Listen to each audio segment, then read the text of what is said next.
આપણી આસપાસ રોજબરોજ એવી કેટલી સામાન્ય ઘટનાઓ બને છે જેની પાછળનું વિજ્ઞાન ખરેખર ખૂબ જ રસપ્રદ હોય છે. તો ચાલો આજે આવા જ એક રોજિંદા રહસ્ય પરથી પડદો ઉઠાવીએ અને એક બહુ જ સામાન્ય લાગતા સવાલનો જવાબ શોધી કાઢીએ. ખબર છે, આ સવાલ આપણા બધાના મનમાં ક્યારેક તો આવ્યો જ હશે, બરાબર ને? કે ભાઈ, એક માટીનો ઘડો છે અને એક સ્ટીલનું વાસણ, બંનેમાં સરખું જ પાણી ભરીએ છીએ તો પણ પરિણામ આટલું અલગ કેમ આવે છે? ચાલો આજે આ કોયડો ઉકેલી જ નાખીએ. અહીં જુઓ, તફાવત એકદમ સ્પષ્ટ છે.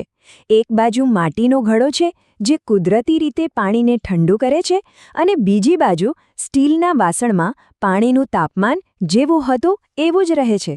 પણ આવું થાય છે કેમ? આની પાછળનું વિજ્ઞાન શું છે? આ બધાનો જવાબ છે બાષ્પીભવન. હા, બસ આ એક જ શબ્દ માટીના ઘડાના એ કહેવાતા જાદુને સમજાવે છે.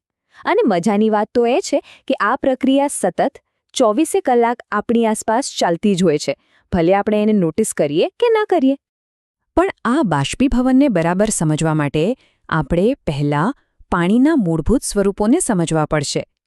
આમ તો પાણી એક જ છે, પણ એના 3 અલગ અલગ ચહેરા છે, જેની આખી અદ્ભુત યાત્રાને શક્ય બનાવે છે. ચાલો પાણીના આ 3 સ્વરૂપો પર એક નજર કરીએ. પહેલું છે બરફ, એટલે કે ઘન સ્વરૂપ, જેનો આકાર અને કદ બંને ફિક્સ હોય છે. પછી આવે છે પ્રવાહી પાણી, જે જેવું પાત્ર એવો આકાર લઈ લે છે, પણ એનું કદ નથી બદલતું. અને છેલ્લે પાણીની વરાળ, જે ગેસ સ્વરૂપે જેટલી જગ્યા મળે એ બધી જ જગ્યામાં ફેલાઈ જાય છે. બસ આ જ ગુણધર્મો પાણીના અદ્ભુત ચક્રનો પાયો છે. તો પાણીના એક નાના ટીપાની આ યાત્રા શરૂ ક્યાંથી થાય છે? એની શરૂઆત થાય છે જમીન પરથી, અને એનું લક્ષ્ય હોય છે ઠેઠ આકાશ.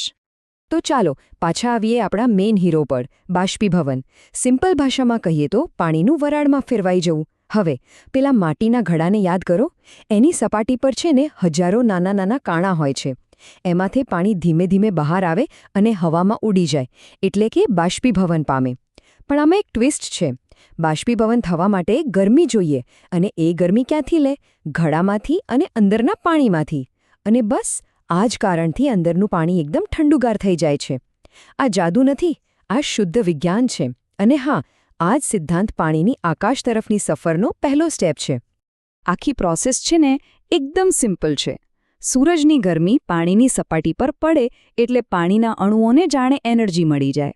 આ એનર્જી મળતા જ એ લોકો હવામાં છટકી જાય છે અને હલકા હોવાને કારણે ધીમે ધીમે ઉપર ચડવા લાગે છે. અને આ કોઈ નાની સૂની પ્રક્રિયા નથી હો. આ જ રીતે પૃથ્વી પરના મહાસાગરો, નદીઓ અને તળાવોમાંથી અબજો ખરવો લીટર પાણી દરરોજ વરાળ બનીને વાતાવરણમાં જાય છે. આમાં સૌથી મોટો ફાળો તો મહાસાગરોનો જ છે. આટલા મોટા પાયે કામ કરતો આ સિદ્ધાંત આપણા રોજિંદા જીવનમાં પણ એટલો જ અસરકારક છે. જેમ કે ધોમધકતા તાપમાં પાર્ક કરેલી બાઇકની ગરમ સીટ પર ભીનું કપડું મૂકો તો કેવું તરત ઠંડુ થઈ જાય છે. અહીં પણ સેમ વસ્તુ થાય છે. પાણી બાષ્પીભવન થવા માટે સીટની ગરમી શોષી લે છે.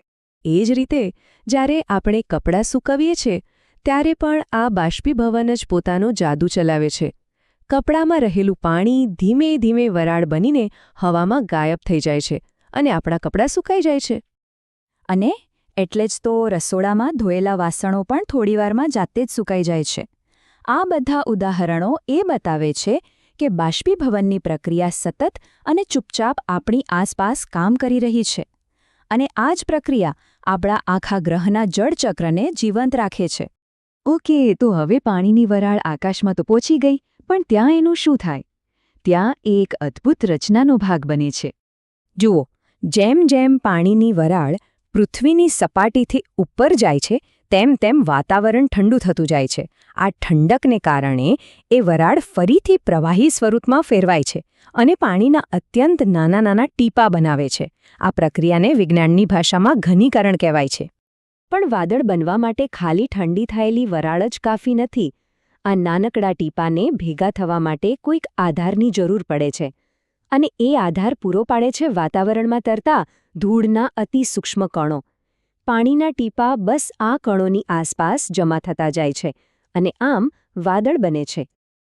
તો પાણીના ટીપાએ ઉપરની યાત્રા પૂરી કરી વાદળ બનાવ્યું. હવે શરૂ થાય છે એની ઘરે પાછા ફરવાની વાર્તા. એક વાદળમાં આવા લાખો કરોડો નાના ટીપાં હોય છે. જ્યારે આ ટીપાં એકબીજા સાથે જોડાઈને મોટા થાય છે ત્યારે ધીમે ધીમે એનું વજન વધવા લાગે છે અને પછી એક સમય એવો આવે છે જ્યારે હવા એમને વધુ સમય સુધી ઊંચકી નથી શકતી. અને આ જ છે સંપૂર્ણ જળચક્ર.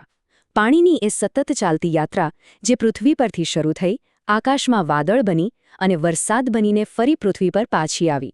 આ ચક્ર આપણા ગ્રહ પર જીવન માટે સૌથી વધુ જરૂરી છે.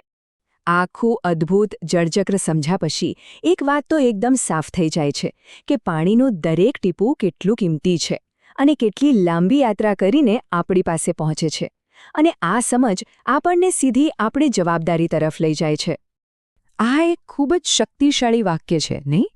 એ આપણને યાદ અપાવે છે કે પાણીનો ઉપયોગ કરવાનો હક આપણને ત્યારે જ મળે છે જ્યારે આપણે તેને સાચવવાની આપણી જવાબદારી નિભાવીએ. પણ આ જવાબદારી આટલી જરૂરી કેમ છે? કારણ કે પૃથ્વી પર જે પાણી છે એનો મોટાભાગનો જથ્થો તો સમુદ્રમાં છે, ખારો છે. પીવાલાયક અને ઉપયોગમાં લઈ શકાય એવું મીઠું પાણી તો ખૂબ જ ઓછી માત્રામાં છે. અને સમસ્યા એ છે કે વધતી જતી વસ્તીને કારણે આ મર્યાદિત સંસાધન પર દબાણ સતત વધી રહ્યું છે. સુરક્ષિત પાણીની ઉપલબ્ધતા દિવસેને દિવસે ઘટી રહી છે અને આ એક ગંભીર ચિંતાનો વિષય છે. તો અંતમાં આ એક સવાલ સાથે આપણે અહીં અટકીએ છીએ. પાણીનું દરેક ટીપું એક લાંબી, અદ્ભુત યાત્રા કરીને આપણી પાસે પહોંચે છે. તો એની આ યાત્રા અને એની સુરક્ષિત વાપસીને સુનિશ્ચિત કરવાની જવાબદારી કોની છે? આના પર વિચાર કરવો જ રહ્યો.